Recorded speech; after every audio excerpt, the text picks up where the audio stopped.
Regular এবং irregular verb নিয়ে যাদের সমস্যা ছিল তাদের জন্য এই ভিডিওটা। সেটা হতে পারে 9-এর স্টুডেন্ট, হতে পারে 10-এর স্টুডেন্ট, হতে পারে 6, হতে পারে 5।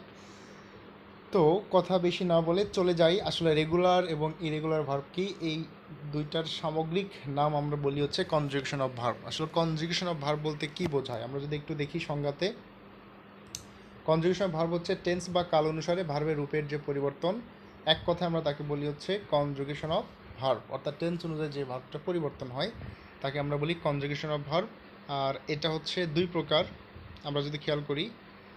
একটা হচ্ছে রেগুলার ভার্ব আপনারা দেখতে পাচ্ছেন, একটা হচ্ছে ইরেগুলার ভার্ব। এখন প্রশ্ন হচ্ছে যে রেগুলার ভার্ব কাকে বলে, ইরেগুলার ভার্ব কাকে বলে, বা কীভাবে আমরা এগুলো চিনবো বা কীভাবে পরিবর্তন করবো। আপনারা দেখতে পাচ্ছেন স্ক্রিন আমি দিয়ে রাখছি যে সকল ভার্বের অন্তঃস্থিত ভাওয়েল পরিবর্তনের মাধ্যমে আসলে শেষে কী কী যুক্ত হতে পারে। দেখেন শেষে এন, ইএন অথবা এনই যুক্ত হবে।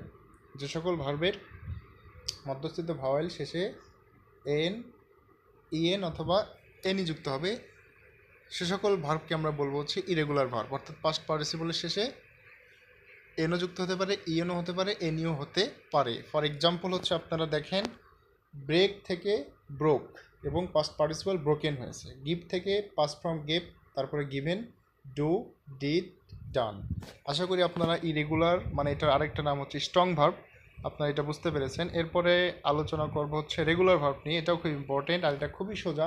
যে সকল ভার্বের পাস্ট এবং পাস্ট পার্টিসিপল করার সময় আমরা শেষে ডি অথবা ইডি যুক্ত করি, শেষে হচ্ছে ডি অথবা ইডি যুক্ত হবে। আপনারা দেখতে পাচ্ছেন ডি অথবা ইডি যুক্ত হয়, সে সকল ভার্বকে আমরা বলি হচ্ছে রেগুলার ভার্ব অথবা উইক ভার্ব। ফর এক্সাম্পল আমরা দিতে পারি কিল থেকে কিল্ড, কিল্ড, লাইক থেকে লাইট, লাইট, কুক থেকে কুকড, কুকড। আশা করি আজকের পর থেকে রেগুলার এবং ইরেগুলার ভার্ব নিয়ে কোনো অসুবিধা হবে না। যাদের এখন পর্যন্ত এই ভার্বগুলো কনফিউশন রয়েছে বা এখন পর্যন্ত আপনারা পড়তে পারেননি তারা অবশ্যই যে কোনো বই থেকে হোক বা যে কোনো সাজেশন থেকে হোক আপনারা কনজুগেশন অফ ভার্বগুলো পড়ে নেবেন।